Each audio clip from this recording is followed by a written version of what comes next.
YouTube translation. Дорогие друзья, всех приветствуем. Сегодня с нами наши финские коллеги. Кари вы уже знаете, еще будет Тима, лекция Emerging Resilient Economy. И я надеюсь, что вы все сможете включить камеры, поприветствовать наших друзей, наших коллег в начале или и в конце лекции хотя бы. Да, спасибо, Маша. Спасибо, Анатолий. Оля, всем привет. Okay, guys, now we're starting our webinar. It's Timo webinar right now. And Timo has PhD in economics and network management and sustainable economy researcher. And now I think that Kari will explain the situation more deeply than I do. Kari? Yeah, hello once again. Now I'm at Urban Mill. You see our cave, the third 3D theater here behind. I have left my home and with my colleague Lars here. Yes, I'm so happy that now we have the last Finnish expert here. It's Timo Järvensivu. He has been also active already at Urban Mill 8 years ago in the beginning phase there. On that time he was more with the university thing. But I like the combination of that Timo is a researcher, trainer, author, writes books, and then entrepreneur, but then activist also. So he eats the soup what he cooks there in the theory. So that's a fine combination, and talks about the networks and businesses. He's PhD from the business school, but also I think that Timo will tell you a little bit more, of course, of that about the degrowth and the alternative ways how to live and make business. So Timo, please take a seat and start to tell what you have.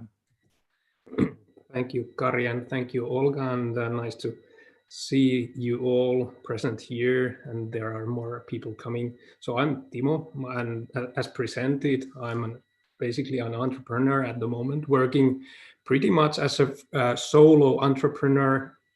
I'm consulting public and third sector organizations on, as said, on network management.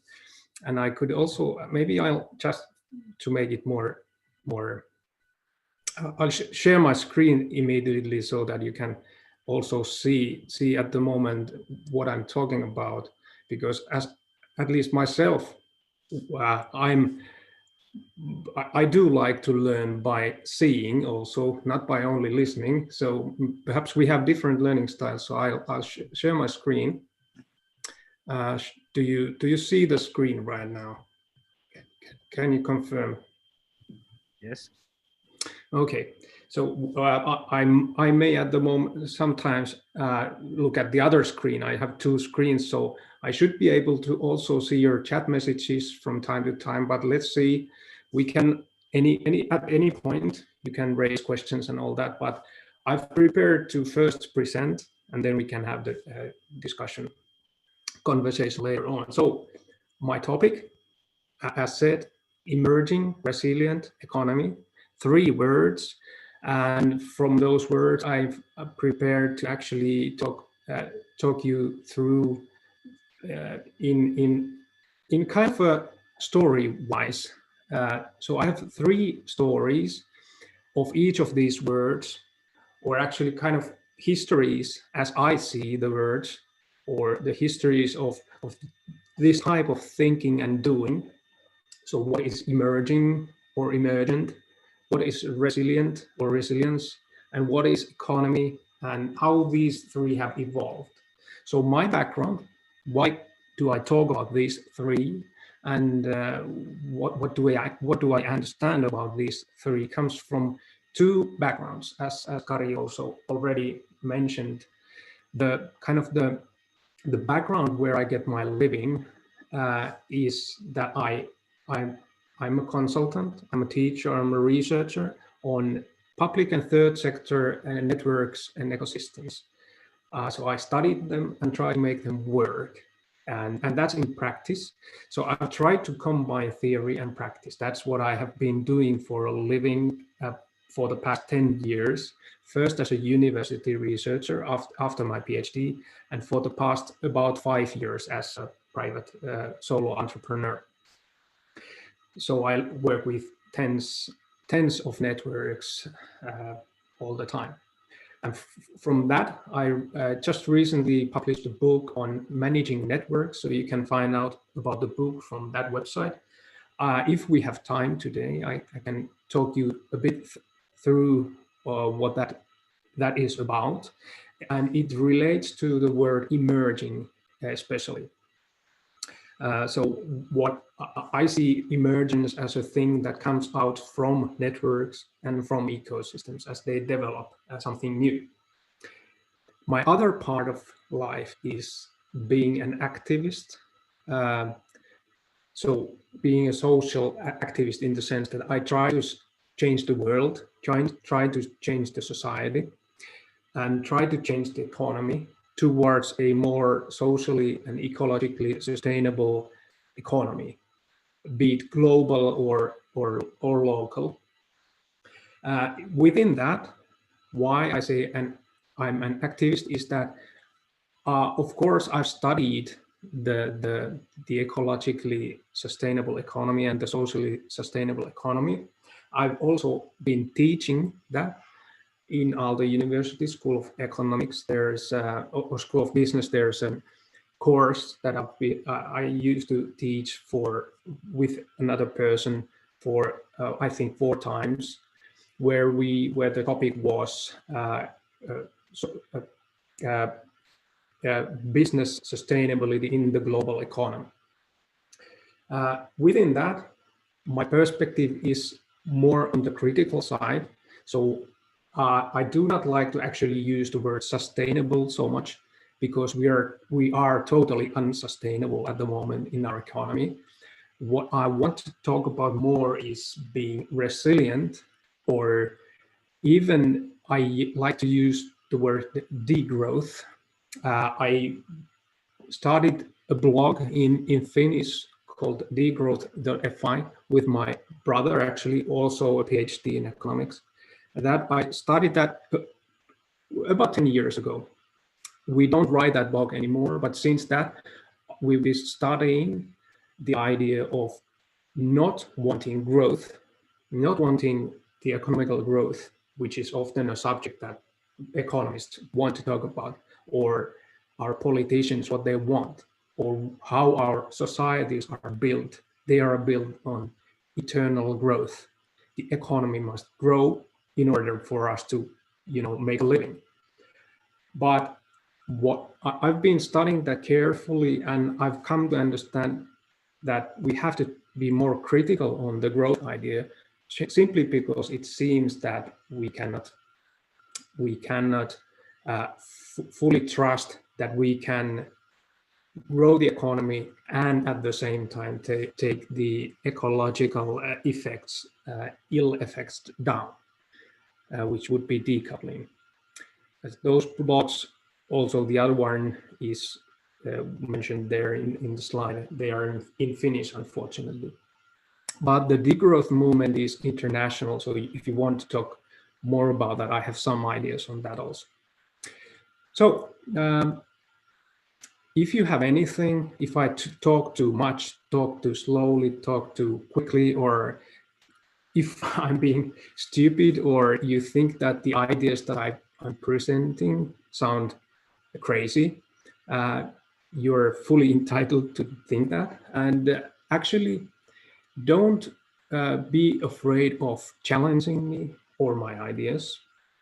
I've used to being challenged, and I actually want to turn that into a dialogue always, because I think that ultimately, also right now, what I want to do is to present ideas, and I want us collectively to be critical on the ideas that I'm presenting.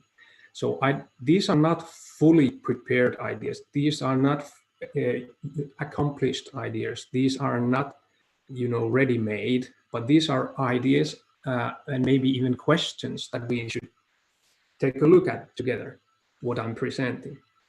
Myself, I'm more generalists rather than a specific or focused expert. So I like to think in general terms. So I like to think of big idea, and the little details are not my specialty. And from that generalist perspective, I want to take you through these 3 words: emerging, resilient, economy. So I've prepared kind of 3 histories or stories how I've come to understand these words or these ideas, and then I try to bring them in together to offer kind of a discussion point of how we could think forward. What would be the next world that we are creating that would be emerging and resilient and based on a good economy rather than an economy that is unsustainable. So let me start with the word emerging. What that means, or what I would like to ask in terms of that, the specific term emerging, behind that emergence, there is organization.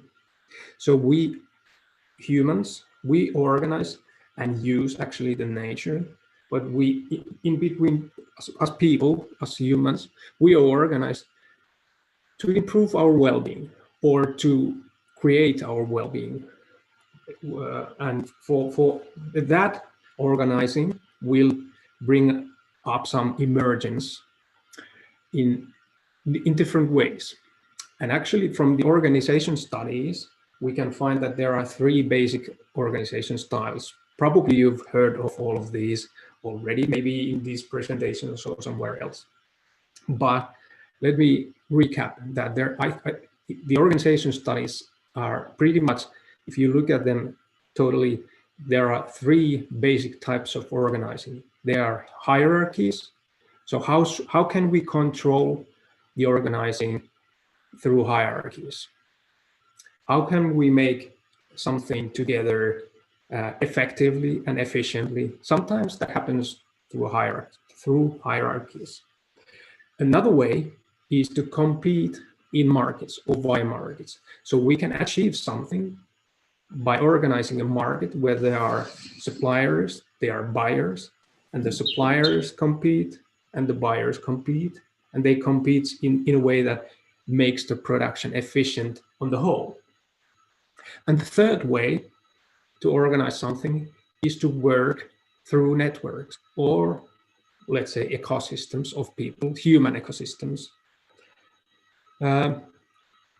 So hierarchies are about controlling, markets are about competing, and markets are about competing, and networks and ecosystems are not about competing, they are not about controlling, but they are about trust-based collaboration or trust-based co-creation in a way where we don't control or compete, but we work together through trust. So these all have good sides and bad sides. Hierarchies are good for some situations, markets are good for some situations, and networks and ecosystems are good for some situations. So let me try to offer you one way of understanding kind of the history of the story of the development of our current situation and what could be beyond that. So let me start by kind of giving you kind of a stereotype of what was some time before, like the modern ages. Before that, we had small communities.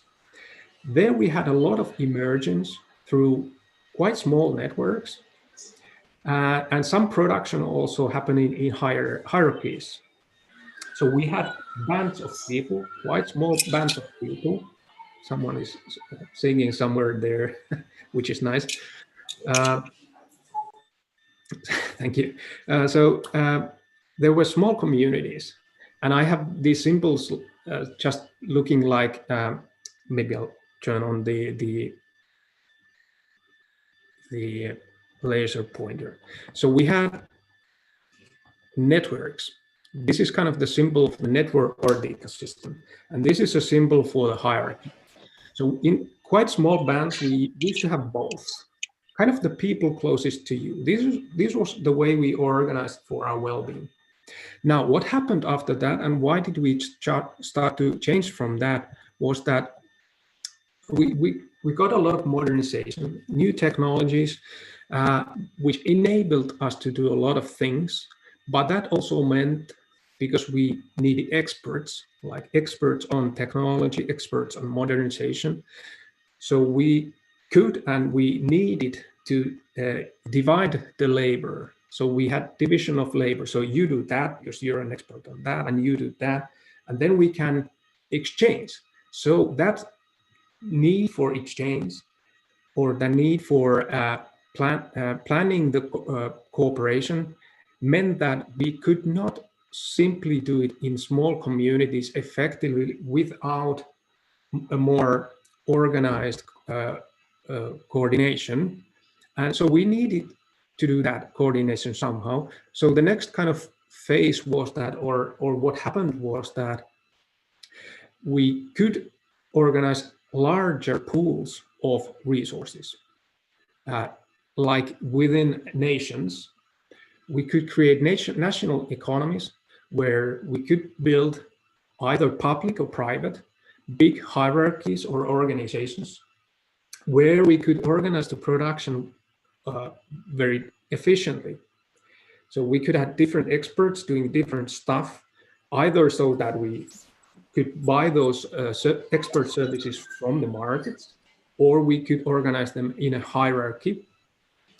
And different nations did it differently. And we famously know that in the US, for instance, they do like more competition, and in the communist nations, maybe before there was a lot of more public hierarchies. And we have to also remember that also in the United States, there were a lot of big hierarchies actually doing the work. So like the Rockefeller, those huge organizations, they were just private, but they were hierarchies competing, actually kind of being even owning the whole market and being monopolies. So they were not actually very efficient markets. And within that also, let me see, I put up the laser pointer again. So within that, there, of course, we always have the networks behind there, but the image was that in order for us to be efficient, we needed to do that in hierarchies on our markets within that setting. Now, what happened then was that, okay, the humans, we started to find a lot of cheap energy, mainly first in terms of coal and oil, which made it easier to use resources and trade easier in long distances. It made it cheap. So what happened then was that it was easier for us to start trading internationally more and more. And that would mean that we had some planned economies, some free market economies. We also had slave trade. The more we could put those people together and start robbing other nations more efficiently by using oil and coal for the long distance travel, the more we could do that. And within that, we actually ended up creating powerful organizations. Some of them were public, some of them were private. And some of them were operated in the markets, but we actually had a lot of hierarchies working efficiently there. And we could kind of, yeah, and these are stereotypes. I'm very much simplifying the stories here, but to get a collective kind of image of what we are looking after was that within this international trade, we started to kind of compete internationally, not within economies, but rather internationally. Also behind there were national competition also. we ended up in a situation famously between like fighting between capitalism and communism. It was us vs them, and this still continues. Maybe this is coming back actually. But let's see if we can continue the story, and I think we can by including now the recent technological developments in information technology. So we are constantly having new information platforms bringing us the capability of doing this even more efficiently all the time. In a way that currently who owns the algorithms and the platforms actually wins the game in the sense. So who is doing that?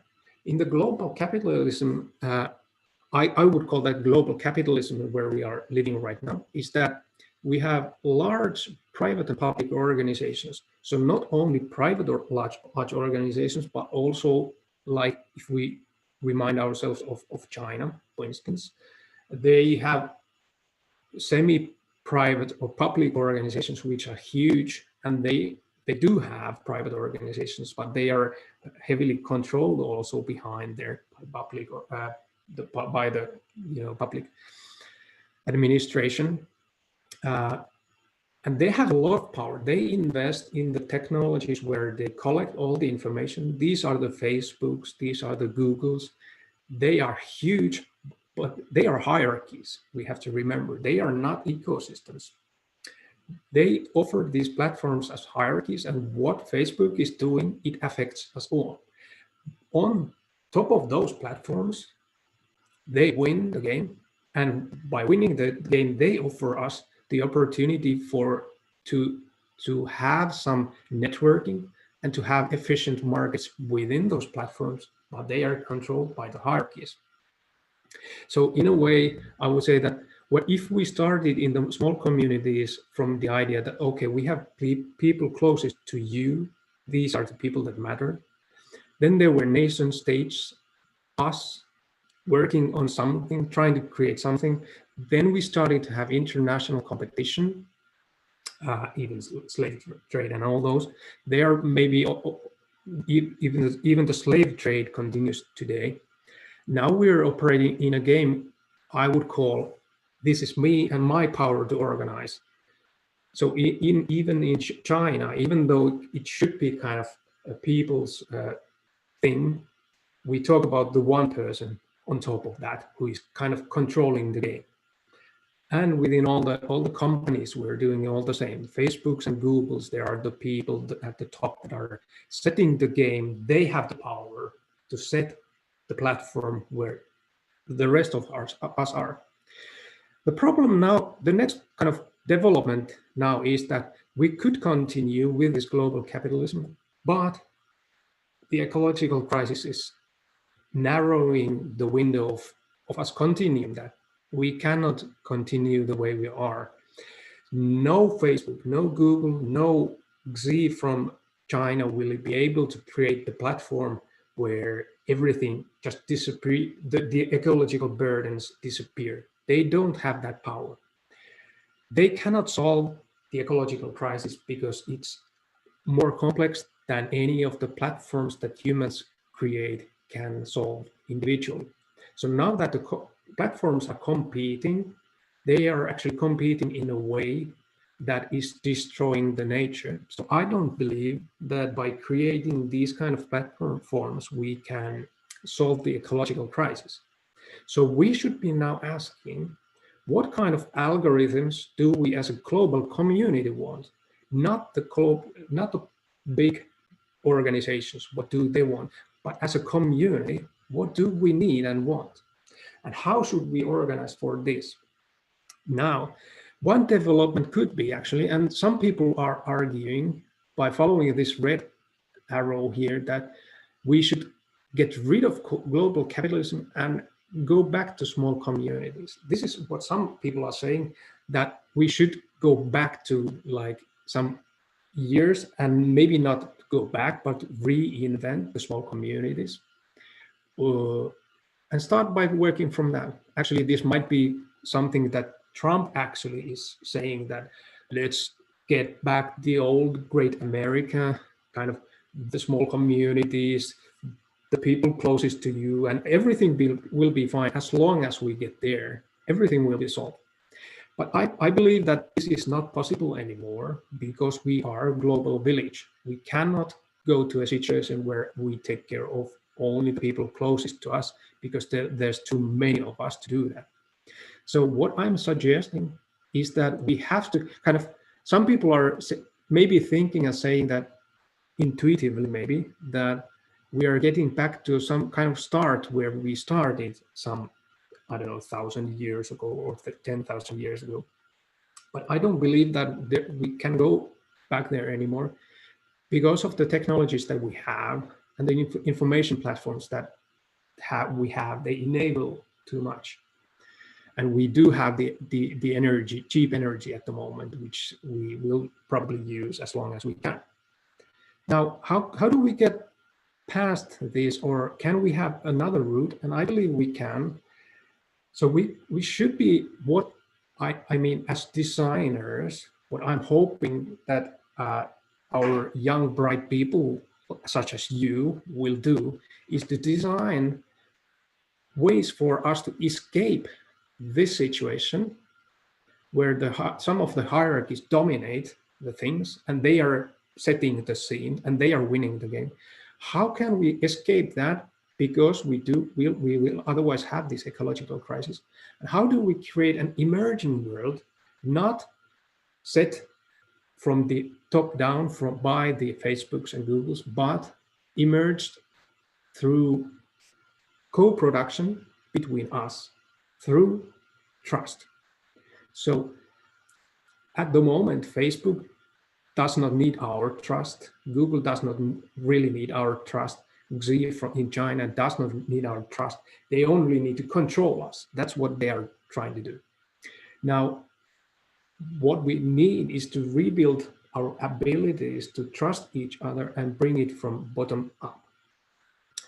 Okay, so what we should be aiming at is to create good networks instead of good hierarchies or good markets.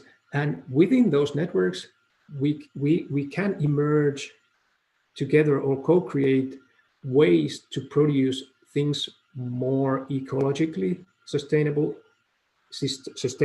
and more humanely. Of course, that will mean also that we will have hierarchies, we will have markets, but it is our duty, I think, to first form the networks, and then on those networks, trust-based networks are the platforms to create, not the information platforms controlled by hierarchies, but by networks controlled by us collectively.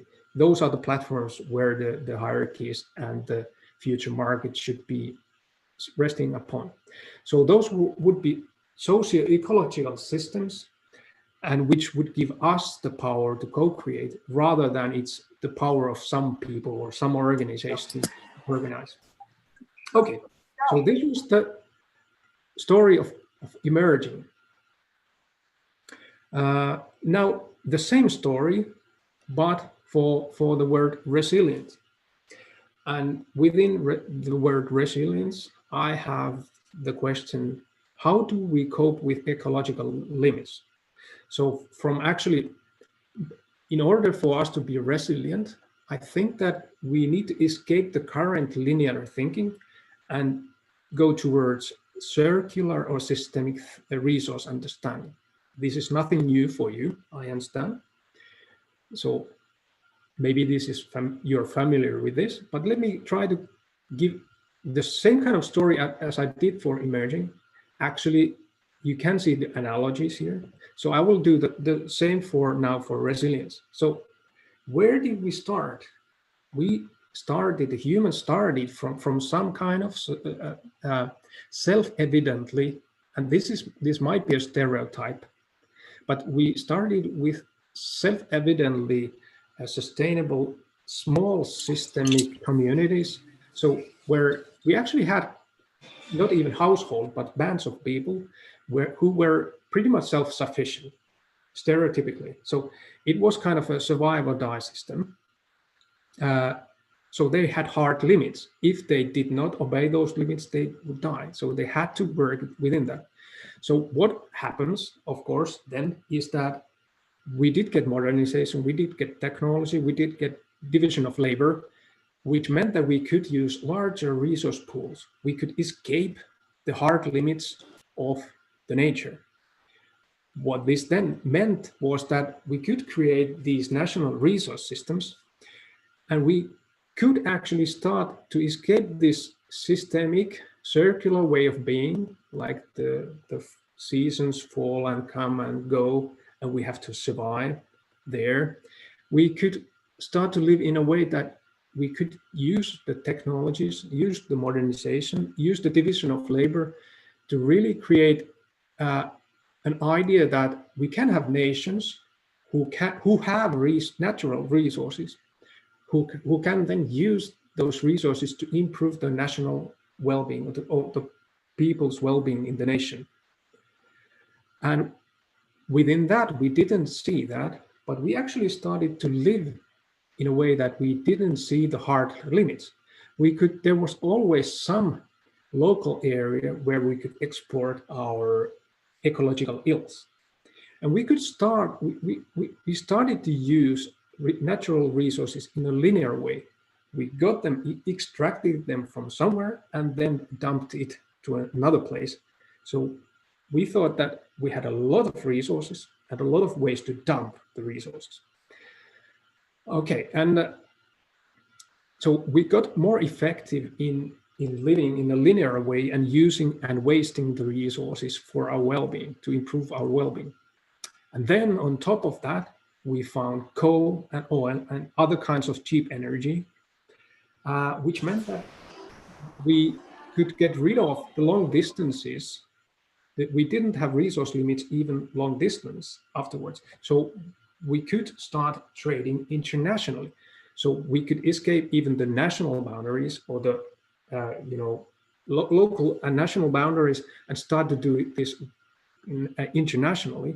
But still, it was mainly kind of national resource systems. But with international trade and even international slave trade, in a way that we could rob other nations, capitalism could fight against communism, and we could rob other nations. It was us versus them, and we could start robbing resources in a way that some nations could be more resilient or more ecologically sustainable, but that happened via using other nations' resources. So we outsourced our problems. And globally, internationally, that meant that internationally, we were living in a linear way. If we ran out of resources, there were always some other countries where they had resources. So let's use those. And then now with the information platforms and highly complex algorithms, we could actually, we have been able to now to get rid of the human need to understand the complex resources. We have created systems where we bring, for instance, water resources. Like previously, we understood that there is water that we use for agriculture and all that, and there's a water system like in Australia. How does the water flow there? How do we use that for agriculture and for other needs? And then what happened was that with information platforms, now we could take the information of the waterways from within all of Australia, for instance, and make it a water market, like efficiently put that in an algorithm and let the algorithm decide what is the right price of the water flowing there. So we didn't, as humans, we did not need to anymore understand how does the water flow, but we just put all that information into the computers and let the algorithm to decide what happens. And how did we use that? Was actually that we have been able to use that to make competition for the resources even more fierce. So that now we have global resource trade where many of the global resources can be put into a single algorithm or single platform, and then we can just use it. And we don't even have to understand what really happens between the numbers. Just the numbers are important in the systems. And because for the platform owner who owns the information platform, really the money does not come from the resource as such. So who owns the Australian information platform for the water does not really care about the water as such, but cares for the information that the system has. And in this system, the winner is the one who owns the algorithm and the platform, not the water as such. And this means that we are taking a lot of risks that are hidden in the system of the platforms and information. So we have abstracted away the real resources, and we are looking at the numbers. And behind the numbers, there are a lot of risks. There should be some experts calculating the real risks, but who cares? That's the system, because the money is not in the real risks; it's in the numbers. Now, if there was no ecological crisis, it wouldn't matter so much. Of course, we are now robbing some people of their money and their livelihoods by using these platforms. But with the ecological crisis, we have to do something. There's a need for us to regain our lost human understanding of the complex resource systems and also the limits of our linear thinking. Now, we think that the platforms can deal with the complex problems, but they are created by people who can understand linear systems. So we don't currently have a real understanding of the complexities, and we don't currently have any understanding of how to really do it in a sustainable way. So again, now, what will next happen is that some people are saying that, okay, let's get rid of these platforms, let's get rid of these information systems, and let's get back to the resources. Let's get back to a smaller understanding. So, because people can understand what they see. I can understand the surroundings I have here, but I cannot understand what is happening, right, for instance, in Kiev.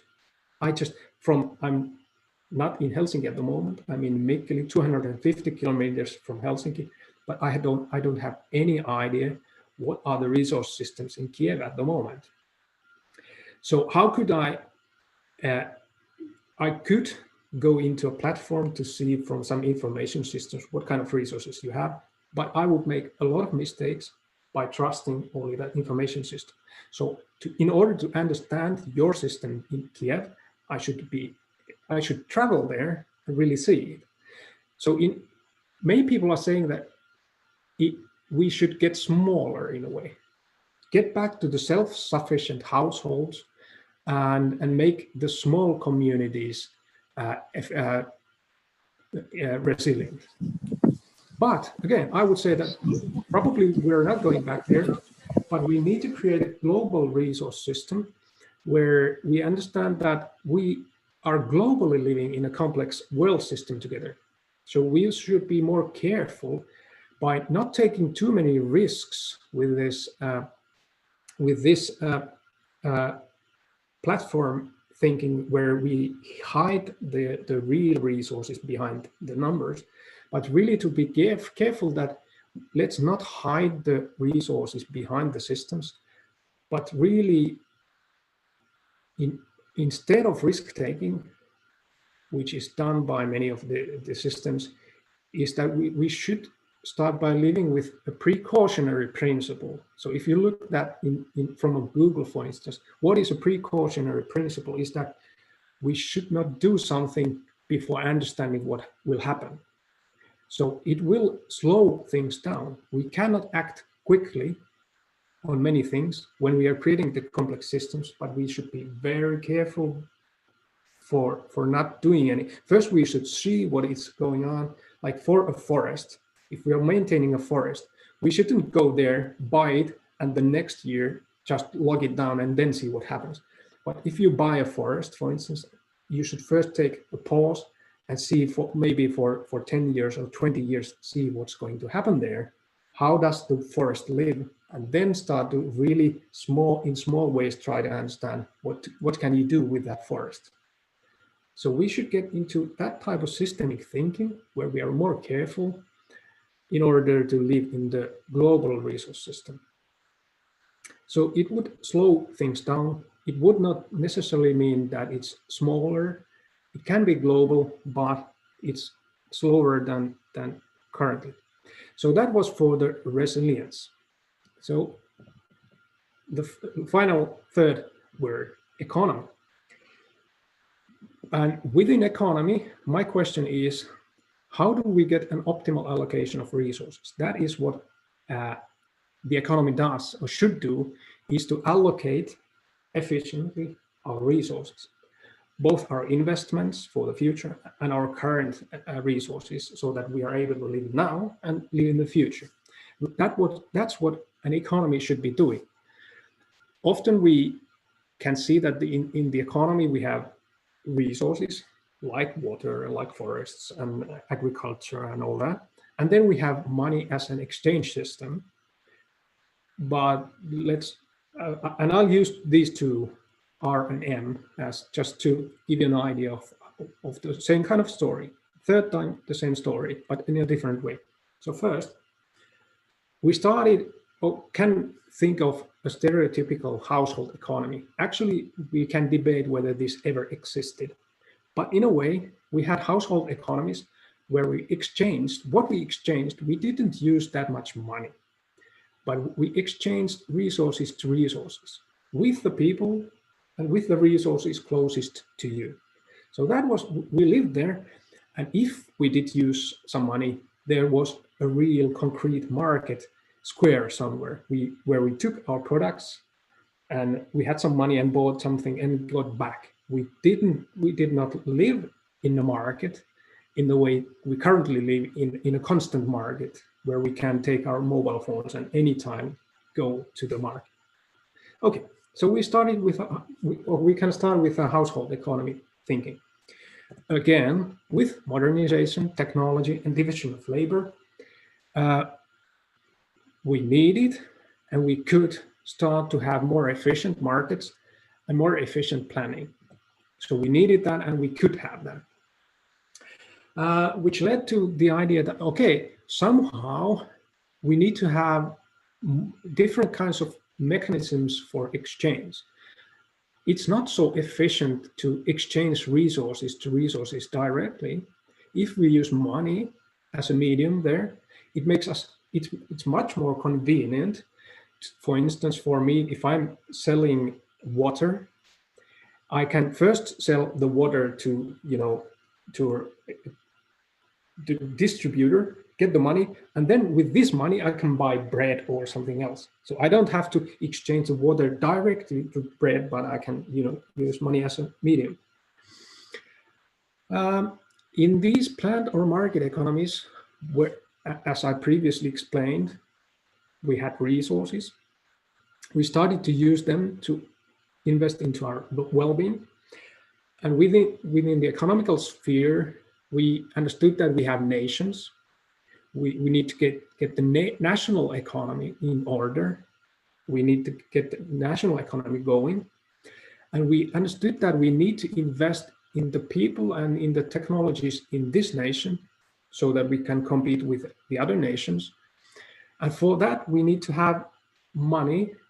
If we have international trade, and we could go in there, but within the nation also, we can invest in people and technology more efficiently if we really plan it well, or if we have the market economy where we use money as an exchange medium. Now, the next stage is that again, we get coal, oil, and other types of cheap energy, which makes it us easier to get resources. And at the same time, money becomes more important since kind of the resources get more cheap. In a way, I can put oil in my car and drive somewhere to get my bread. I don't have to make it in close by. So actually, I get more access to different types of resources, which makes the resources cheaper. And at the same time, money is the medium that I'm using to buy those resources. So money becomes more important there. Now, that leads to quite easily to, for instance, firstly, capitalism, but also communism, because now, but communism, even without... Sorry? Was there a question or just some mic open? Maybe just some mic open.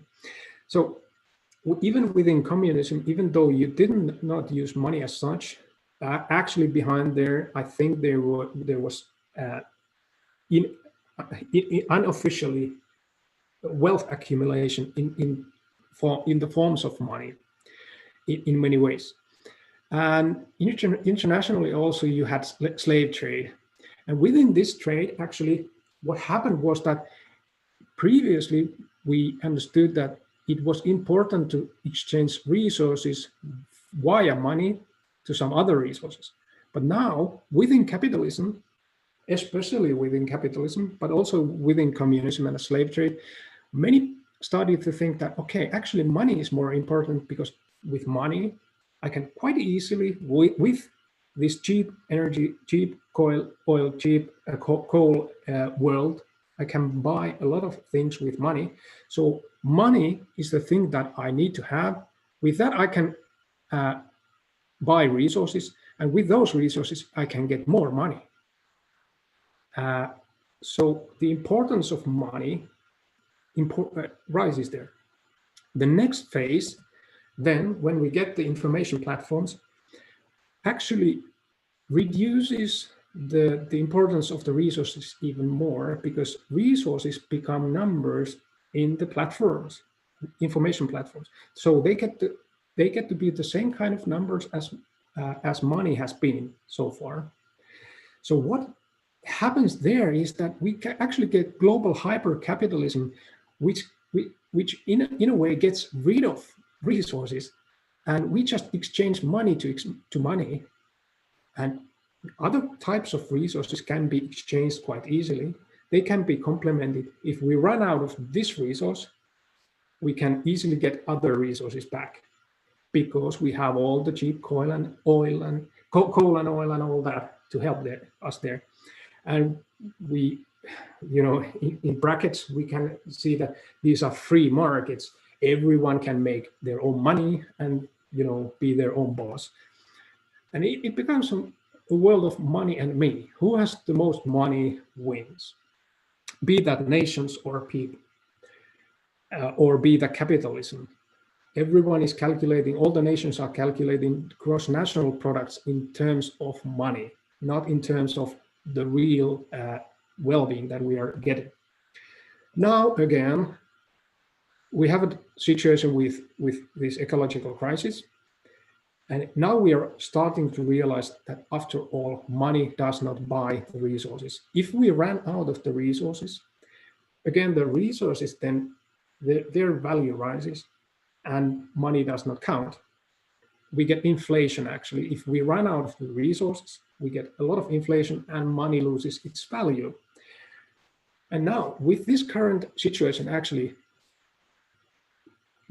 I don't know how many of you know where money comes from at the moment, or how does money come to have any value.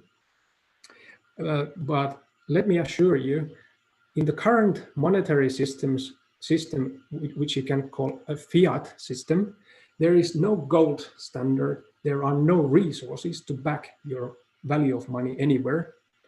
With the capitalist system here, and also with global hyper-capitalism, we have been used to thinking that some people do have money, some people are able to give debt to other people, and other people can take debt.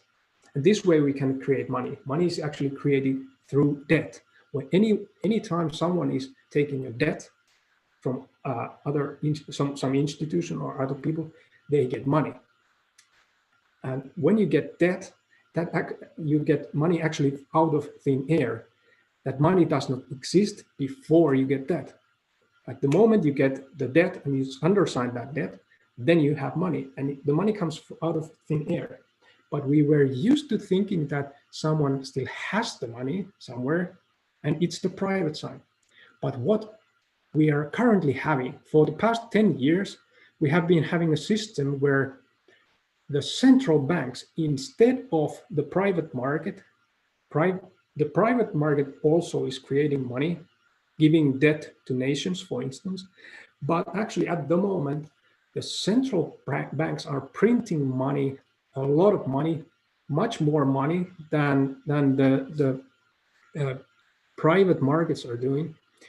And suddenly, and for the past 10 years, we have been increasingly living in a world where money is free. It comes free from the central banks. And why they are printing the money is that our resource system is bankrupt. We are ecologically bankrupt. We have actually excess of supply in the sense that, or we have potential for supply too much, but people are not working enough. So even though that we are printing money, the economy is crashing, and it's partly due to the ecological crisis, because we cannot do that anymore. So the ecological crisis is taking down the supply, but also due to Corona thing and due to people losing trust in the system. And actually, trust is the most important thing. Many people are losing the trust that this system can continue. So within this system, why don't we have inflation, even though we are printing a lot of money from the central bank? Is that we don't get the supply. There's too much potential for supply that does not come. So within this system, money is free. Actually, so money does not have value anymore. Within this system, people are getting afraid that they will lose the rest. So again, in this system, many are thinking that because of the ecological crisis and the reality that money is losing its value fast, we should get back to a system and understanding that the resources should be exchanged to resources, and we should do this in small communities. But I would argue again that that's a choice we really cannot make anymore. We are living in a global system. So I'm arguing that we should try to fight back and go back to a system where we understand that money is not the thing that we need to create. We don't want to go even here, but we should get back to some kind of economy where money is put into its place again. I would actually say that let's use the central bank money and use it a lot to invest into the resources that we want to have. So at this current system, we have been used to thinking that resources are abundant, but money is scarce. But actually, it's the opposite now. Money is abundant. We have a lot of money, but we don't have the resources. So how do we increase the value of the resources? Is that we create and value in economical terms is always relative. So relatively, if I want to increase this value, how can I do that? I print money and buy a lot of this resource, so it increases. Now politically, we can choose to use and spend the money that central banks are creating and use it in green ways. So where should we put the money is to ecological things and to invest into human trust and to invest into the networks and ecosystems that we should have. Money is not the issue, it's a political will now. Okay, let me wrap up by bringing these three stories together. So where we started historically, or a stereotype of thinking, is that we had a systemic, networked, self-sufficient household economy where we exchanged kind of more or less resources to resources. We had to do this in a sustainable way because that was a survive or die economy. And we had networks and some hierarchies doing that, but that was small scale. the modernization technology made it, and division of labor that is coming from them made it easier for us to get into a linearly working system. So work system that works linearly, uses the resources, more and more resources all the time. We could get actually rid of the actual networks and started to operate in hierarchies and markets by using money as an exchange mechanism.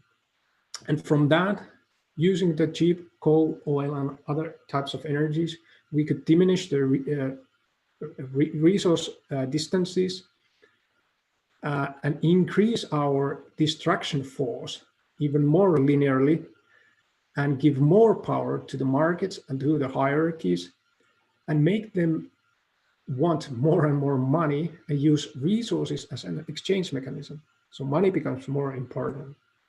And then even turn this system into a global hyper-capitalism dominated by big private and public organizations, using money to get more money, to drive the resource system even into a more hyper-drive by creating platforms owned by big corporations or big public organizations. So the ecological crisis will do something for this. Maybe it will get us there, but I'm hoping that we will design a system together where we get back to the resource systems, where resources are important, not money, and where the networks and ecosystems are the way we operate the system. So we invest in the networks, trust-based networks and ecosystems. And that's where the real resources are. And my final words are about then fear and trust.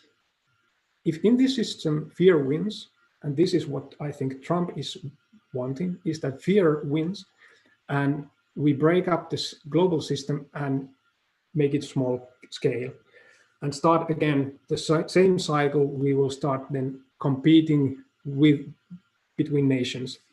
I'm hoping that we avoid this cycle and break it via trust by investing in trust, the global world community trust, and these ecosystems upon which we can then start to really invest into the resources that we want to have instead of investing in monetary outcomes. So this is maybe a simple story, I don't know, maybe this is wrong. You can be critical on this and we can debate on this. And I've used all my time, I guess, now to talk a lot. I don't know if this makes any sense. I will leave this picture up there for now and let's go back to the conversation. Oh, thank you, Timo. I like all the politicians will think like you and act like you propose. And I think we have questions. So who will be the first? Vladimir? Do you hear me? Yes, we hear you well. Thank you. I'm just changed my Wi-Fi system, so I'm in the public place. Sorry for the inconvenience having maybe some noises. But I have a lot of questions. And again, Timo, thank you very much for the lecture. I see all the problems that I stuck with now currently with my research on thinking and learning processes. And I have lots of questions for you. Yeah, that's good. First of all, I slightly disagree with the named algorithms roles. I think that I not disagree with algorithms as the whole concept, but I think the main problem is the communications and humane approach to such algorithms implementation. And what I see from my 2 years research is basically that 99% of global problems are caused by people and systems miscommunication. What do you think on this? Did I hear correctly that you were saying that the distance of communication is causing the problems between humans? Yeah, the most of the problems, and including economy, are caused by miscommunication that has its place in such communication channels as human-human and human system. Uh, don't you ever think of that? And what do you think of? That's a very good point, and I hope that this kind of I can kind of explain that in this into my story in the way that I think I fully agree with you. Is that with what I think is that what I mean by information platforms here is that we have created artificial intelligence systems, and we are creating them in ways that they have not been made for human communication. They have been made for, let's say, for making good markets or making efficient trade systems. Yeah. They're already there. Yeah, and I'm hoping with the, and what we are lacking is that we are getting a lot of polarization right now in the United States, in China, in Hong Kong, in Finland, in Europe. We're getting a lot of polarization exactly because of what you said, is that we have a lot of bad human communication. And I think it's built by these organizations like Facebook's. They are trying to make it better, but I think they are investing in the wrong things. I think they are investing in algorithms trying to solve human problems, but they are not investing in the human communication as such. So I think yeah, so agreed with you.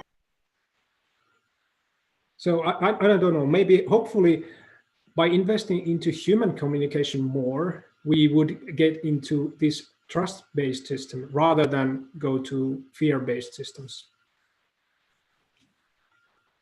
I see. Thank you for the point. Actually, I have lots of questions. Is it okay to make it, or maybe someone else want to ask questions? Because I have a lot. Vladimir, just go on right now, and then we will stop you maybe. Okay, thank you. So the next question for Timo, are you familiar with works and white papers of Francis Halligan and James Gladfelder on emergent systems as a phenomenon? And do you familiar with complex systems cybernetics research? I'm familiar, somewhat familiar with the complex systems and such. Although, as I tried to explain in the earlier in my presentation, I'm more a generalist. I think in terms of the general ideas, and the specific kind of wordings that I use, I usually tend not to be too specific, just because what I've come to understand in complex systems and in network theories is that often we talk about the same issues using different words, and we end up debating what is the right word or what is the right definition for a thing like a complex system. And then we are debating on the philosophical level. But I like to keep it in the practical level. So I've tried to look at the theoretical areas that you mentioned from the more of the practical side. What can we do about those? Not so much. I'm not so expert on the terminological definitions by every researcher, and certainly I don't right now recognize the names that you said, but probably I should, but I don't. Okay, thank you. Basically, what I see where Francis Halligan is coming is some universal formulas that can predict an evolution of emergent system. And my thought was if it's can have its implementation in economy, it would be very interesting to make such a practical approach to the theory and formulas already there. Yeah, I hope. Really, hope so also. Yes, I hope. But also, I have to say, every time I think that we get systems or thinking that tries to predict what will happen is something that I would be careful about, because I'm certain that actually all the economics, I'm more familiar with economists and their predictions, and they really could not predict what happened in 2008 with the subprime loan crisis or the household loan crisis. Totally agree. So predicting with algorithms or predicting with different formulas is something that, because the human element is there, I think that at the moment when we try to predict something and make the prediction public, it already changes the system in a way that the prediction probably does not hold. So that is why I think that this is more complex, and rather through complexity theory, what I've come to understand is that we cannot design a complex system and we cannot predict where it goes, but rather what we can do is try to be quite careful with it and try to live with it and try to make some experiments with it, but making those quite carefully, not taking too big risks like we're at the moment taking.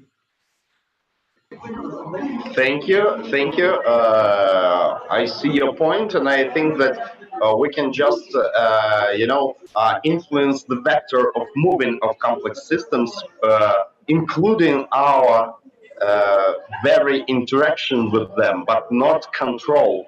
The control is the domain of fear you mentioned, and we can just, correct the vector if we are able to. Exactly. Actually, I have one slide, and I could try to kind of how to get there. And by there, I mean this systemic network co-created world is that I don't have answers, but I have some ideas that for the emergence, I would urge us all to try to master the art of trust-based networking and community building. So how do we create between people? How do we create good networks and communities that are based on trust and mutual understanding rather than miscommunication? And for resilience, I think, and this is, I think, what we have been now talking about is about the thing that we need to foster collective understanding of how complex socio-ecological systems function, how they actually function. And I think that most of us, we don't understand. For myself, at least, I lack the understanding of. Agree. Totally agree. And actually, the third point, let me just say it out loud because I have the slide here, is that I think we all should get familiar with macroeconomics, because I think here most of us make the mistake that we think that we don't have money to do what we need to do. But I think, and if we actually follow the money, where does money come from and where does it go? Actually, we have all the money we need and we can print more of it. And if inflation is then the problem, we can solve that problem also. But the real problem is the real resources, not the lack of money. So that's sometimes difficult for people to understand. I see. That's all the good science about asking questions, not answering them. I was working for like a year on the complex consulting company, and also we were experts of macroeconomics. I was doing many presentations for many topics, and all I perceived and thought on this, that macroeconomics is a very, very virtual reality that has a little with the real world. Yeah. And to get back to the real world, I think they should look at the real world more. Yeah, and I also have a third question, more like a starter to a conversation than a question, for real. And my third question is basically the problem that you mentioned, that we have fear-based things, but we like to and we have to be like more trust-based than fear-based. But all what I see from learned history dynamics, that we can only have real cool emergent systems and massive interaction only in the face of crisis of extinction or a national danger or national competition. And that is that are the basics that produce the most of resources and research also. And my inner question and my scientific question also is there any other way of communication and common building other than the fear? Because I see what Elon Musk now with his projects is trying to do. It's like to produce the form for the global common meaning. All the extraterrestrial colonization, space flights, neural systems are just forms of making a new common sense for most of humanity. And it's my question. I don't think I have an answer yet, but I think that are these approaches to make some common humane sense, are they effective?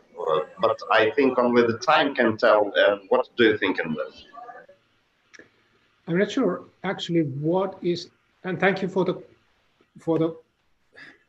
kind of the way you presented the question. And I'm not sure whether I got you right. Can you kind of repeat the question? Are you asking me about the things that Elon Musk is saying, the practical solutions, or the how to get to the trust? Or yeah, my question is, what do you think? I see. Thank you for re-questioning, because I've got the correct question with communication with you. What do you think is the missing component to make systems more trust-based than fear-based? What we are missing? Oh yeah, good. Thank you. Now I think I understand. And this is, for me, it's about this mastering the art of trust-based networking. And I've tried to actually, this is my background from the managing networks background is actually, since writing this book, in this book, I try to explain the basis of creating trust between humans. And within that, I can just briefly present that kind of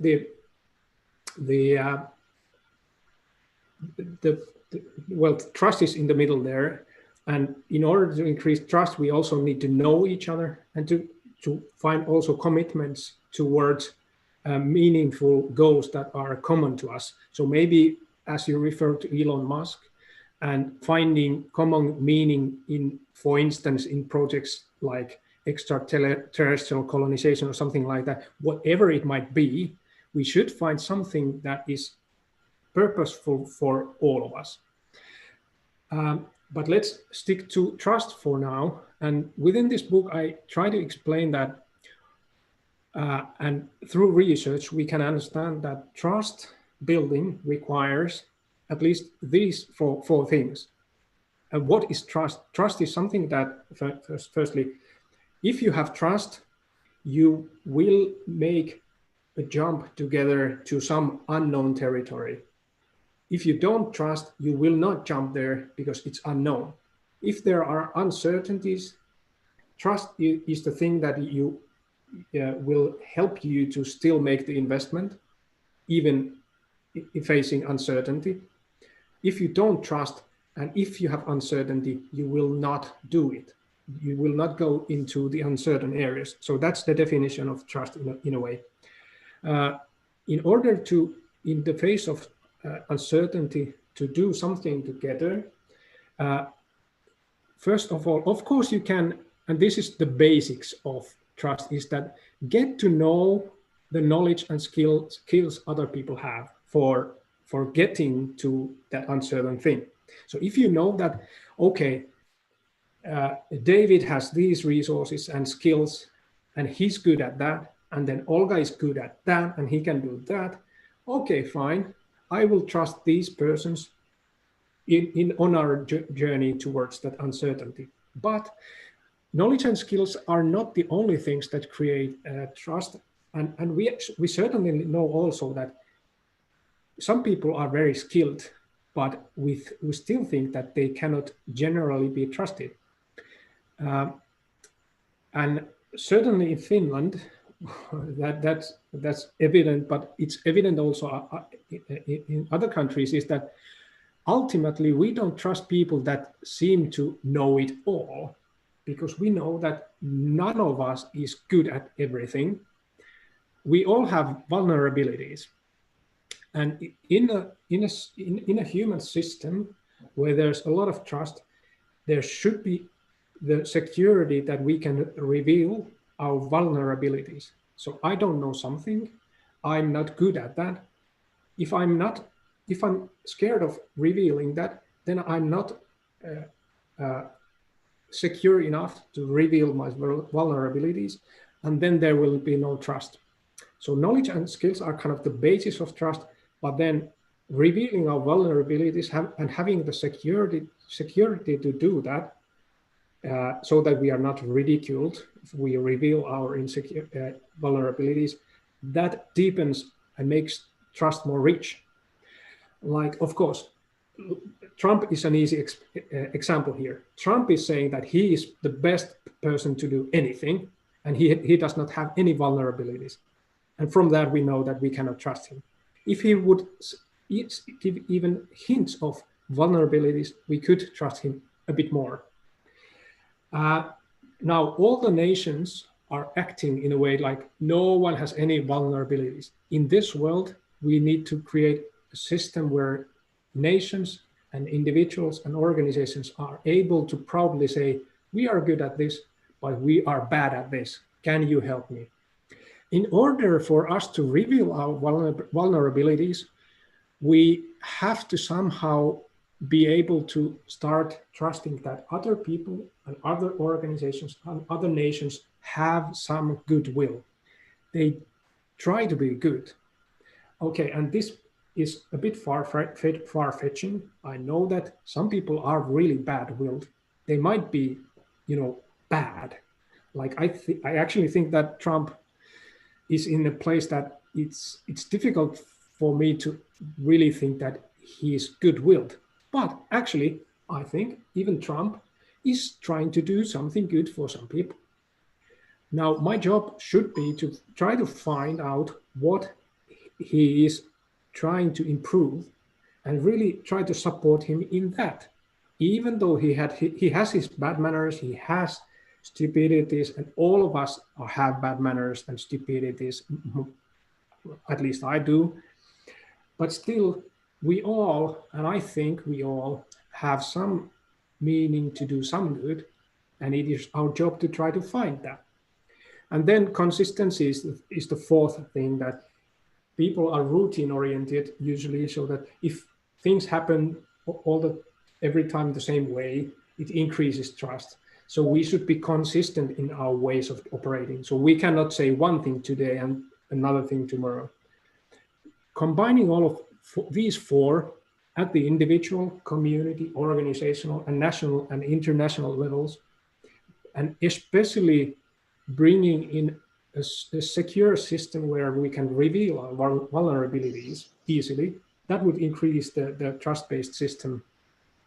And in that kind of a system, we should be able to make even outrageous ideas available. Like I should be able to present stupid ideas without the fear of being ridiculed.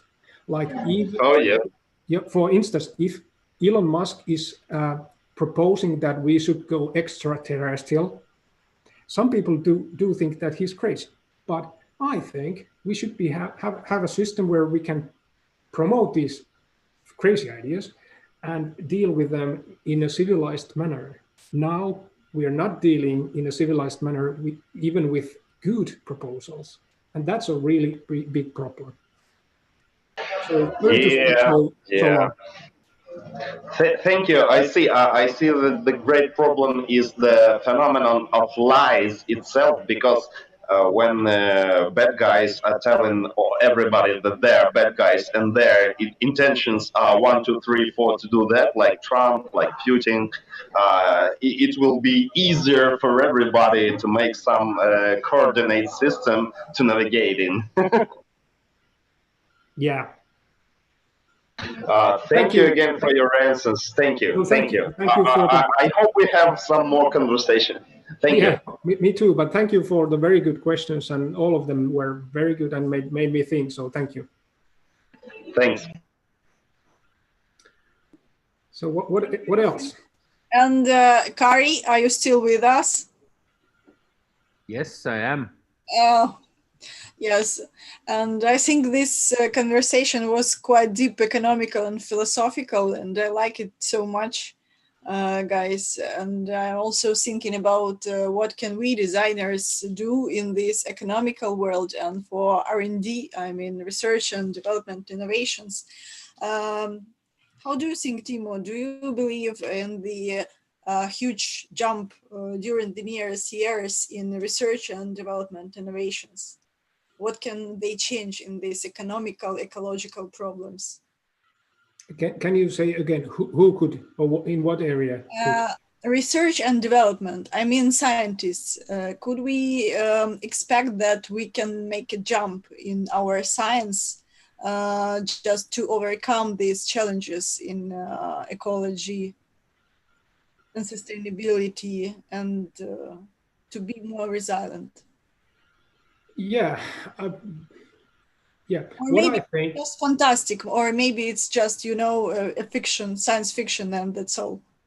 yeah, I hope that as scientists and developers and designers, what we can quite easily do is that let's work in ways where we don't increase the fear, and let's explore why is fear rising its head? Why are we getting more polarized and fearful instead of getting more communal and more trusting? We should study this.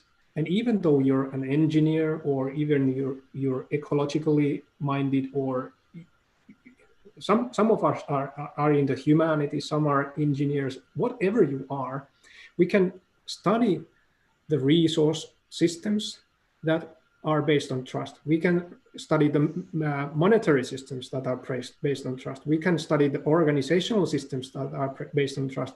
And even the ecological systems, which should be circular or systemic, the natural ecological systems, there are components where we can bring people together into connection with the nature in ways that increase people's trust toward the nature, and vice versa, so that we can take the nature as a counterpart, or as having a voice in our, a better voice in our research and development work.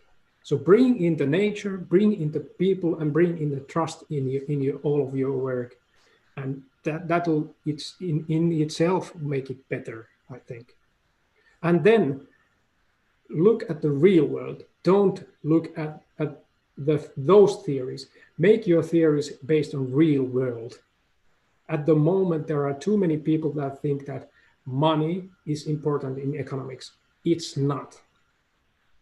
Many people think that economical growth is important for us to improve the nature's well-being.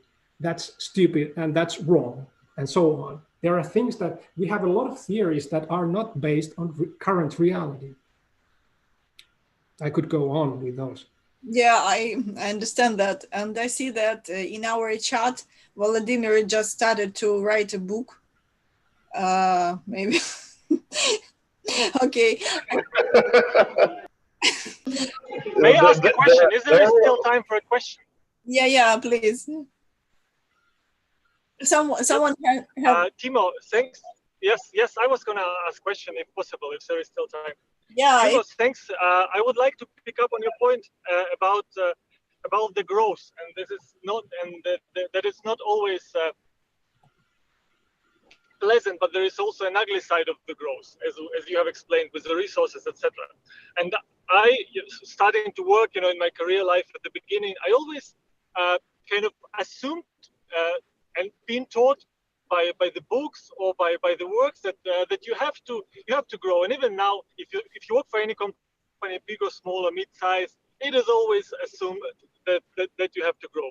And you then once couple of years ago, I came to Japan for the first time, and at the Tokyo station there is like a huge map of different metro stations, and the light rail, etc. Probably 40 square meters size, like very, very big, very expensive made, with prices where you pay, for the distance to every station, like for 160 yen, 180, 120, and it was so expensively, so nicely made. So I asked, the Japanese friend that was with me, but how do you change it from one year to the other, when the prices increase? So I was asking this question. It's like, no, but prices don't change. They're the same. They're the same over decades. So this was like a revealing moment for me, that you realize, this can be true, and it goes further away into water treatment and electricity, utilities use, etc. So there is obviously countries, Singapore is another example, that get it. Yeah. So what is the hell wrong with the rest of the world that is based on this capitalistic model? Why do others cannot understand that resources are limited, or what have you seen in your research? Yeah, and it's amazing that we have theories on growth that are not based on kind of real resources and real limits. And if you, at least in Finland, if you propose to an economist, the mainstream economists, and even those who are in the politics or those who are in the universities, and you propose them that there are resource limits, they start laughing and they said, no, there are no resource limits because we can always exchange resources. And that's just against all that we know about nature. But for some reason, they are so detached. And I think it has come into a religious thinking, like some people believe in gods, some people believe in some books, like the Bible, and some people believe in the economical theories, like they would be, they are so strong believers that they are not seeing the flaws. And then we could go back to reading Thomas Kuhn and the paradigms theory, that those are really, really true, that we do have paradigms unfortunately in research also, that are based more on belief rather than on real science. I don't know why that is. Human beings are like that. Yep. How do we fix it? My choice is, actually, this is why, and let me get back to my first slide, is that I presented myself as an entrepreneur, researcher, activist. And this is why I became an activist, is that I don't want to be detached somewhere there doing research on this world. I want to change it. And it means that I have to face also tough debates with people that don't believe me. And of course, I have to question myself also. But what I believe is that we need to make all of this together like being in the business, being in activism, being in research. Research as an objective science is something that I would strongly also advise against, because there is no such thing as being fully objective. But I know many of you would argue against. Thank you for a good point, and Okay, thanks. Also a nice story from Japan. Thank you. Okay, guys, thank you all. And actually, it's a pity, but we have to make a break in our discussion. It was brilliant, and I thank you all, especially you, Kari, that you met us with Timo, and for your time and for your concern and ruling of all this process in Finland. And also, Timo, thank you very much for your excellent webinar, because everybody was touched, I think, about these ideas and so on. And I hope that we will see you in the nearest future during our project. And I hope that you will be interested in communication with us sometimes. Certainly, and as this was more me speaking, and you had very good questions, and thank you for those, but still a lot of people I did not really meet here. So if possible, I would like to meet you again later on and talk. And please do send me questions, anyone, if you have any. I think that everybody have a lot of questions and they will write you go on and go on. Yeah, especially we have I would say that people ask about the hope, how to do things. In Finland, we have Rauhankone Association. It's a peace machine. It's Timo Honkela, a professor who died just this year. But his dream was that what Valdemar talked, that how we could communicate better and prevent the crisis. And now the question, because he has an AI and artificial intelligence, the whole question is how we could use the algorithm and all those to make peace before, there are crises. And that's just what Vladimir said, that it's about communication, I think. And that's a hope. And those kind of, societies and groups there are. I think they emerge from every country. And later we can also link you all to these kind of things which are happening in Finland in this thing. But thanks, Timo. It's always wonderful to listen to you. And thank you. And work with you in real life. You too. So this collaboration and communication is the reason why this project was started. Thank you all, guys, and I hope to see you in the nearest future. Bye-bye. Thank you all. Bye-bye. Bye-bye. Bye-bye. Bye. Thank you.